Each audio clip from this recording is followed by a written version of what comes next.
کہتے مولا حسین مجھ سے جدا ہوئے اپنی بہن کے خیمے میں گئے.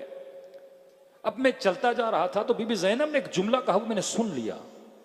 جیسے امام حسین خیمے میں گئے تو بہن بھائی سے ملی اور کہا کہ حسین تجھے اپنے اصحاب پہ بھروسہ تو ہے؟ کل ایسا نہ ہو کہ یہ چھوڑ کے چلے جائیں. اس وقت امام حسین نے فرمایا بہن زینب اللہ نے جیسے صحابی مجھے دیے ایسے کسی کو نہیں دیے. کہتے یہ صحابی جیسے اس نے سنا اس کی آنکھوں سے آنسو پہ سیدھا حبیب ابن مظاہر کے خیمے میں گیا. حبیب نے کہا اتنا مرجھائے ہوئے کیوں؟ کہا حبیب علی کی بیٹی کو ہم پہ بھروسہ نہیں ہے. اپنے بھائی کو کہہ رہے کہیں ایسے نہ ہو یہ چھوڑ کے چلے جائیں. جناب حبیب نے آواز دی جون زہیر بریر جمع ہو جاؤ. حضرت عباس حبیب کیا مسئلہ ہے؟ کہ مولا یہ ہم اصحاب کا مسئلہ ہے، بس آپ سے درخواست ہے ہم علی کی بیٹی کے خیمے کے سامنے آ کے جمع ہونا چاہتے ہیں. سارے کے سارے آئے سیدہ زینب کے خیمے کے سامنے جمع ہو گئے اور آواز دے کر کہا آقا زادی جب تک ہم زندہ ہیں حسین کے بدن پہ آنچ بھی آنے نہیں دیں گے. آپ اس چیز سے مطمئن رہیں جب تک ہم زندہ ہیں. کس طرح امام حسین نے ان کے قلوب کے اندر معرفت کو پیدا کیا. وہب قلبی راستے میں کس طرح عاشق حسین بنا. کہتا پانی ختم ہو گیا، تلاش پانی میں باہر نکلا بیوی کو لے کے.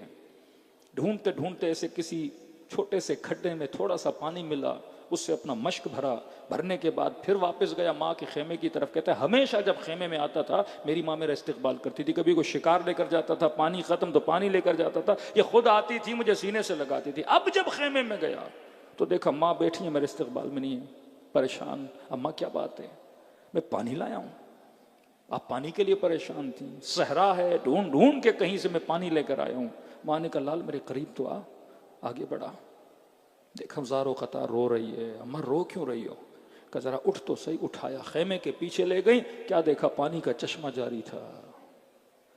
اماں یہاں پانی نہیں، پانی کہاں سے آیا؟ کہ میرے لال یہاں سے قافلہ گزرا، ایک نورانی شخص آیا، خیمے کے در سے آواز دی وہب کی ماں ذرا خیمے کے در پہ تو آ.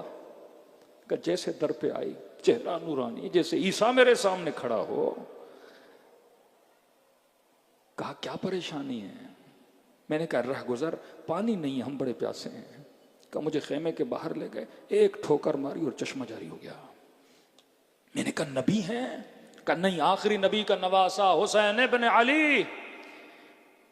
اور اس کی مولا میں ہوں تو فقیر، لیکن آپ نے اتنا کمال کر دیا، چشمہ جاری کر دیا، میں اپنے خیمے میں آپ کو دعوت دینا چاہتی ہوں.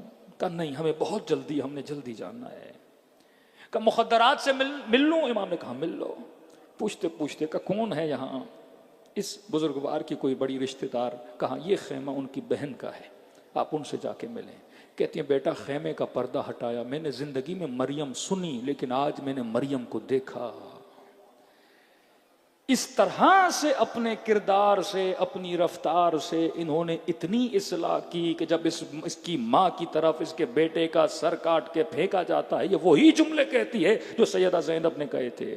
پھر اپنے بیٹے کا سر اٹھا کے یزیدی فوج کی طرف واپس پلٹ کے پھینک دیے. کہتی ہے میں ان کی ماننے والی ہوں جو اللہ کی راہ میں ایک بار دے دے واپس دوبارہ لیتے نہیں ہیں.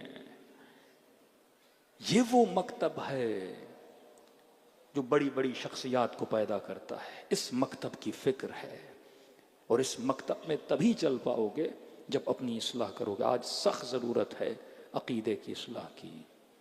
آج سخت ضرورت ہے. میں عزا تو کر رہا ہوں لیکن عزا امام حسین علیہ الصلوۃ والسلام کبھی کوئی ایسا کام نہ کروں جو خلاف شریعت ہو، خلاف فقہ ہو. پنجاب میں بہت ساری بدعتیں، خرافات جنم لے چکی ہیں اور پہلے سے تھیں. اب کوشش کی جا رہی وہ آہستہ آہستہ کراچی میں یہاں کے جوان کے اندر بھی لائی جائیں تاکہ یہ مکتبی جوان نہ بنے، صرف رسمی شیعہ باقی رہ جائے. امام حسین ہمیں کھوکھلی رسومات سے نکال کر عقل کا پابند بنا.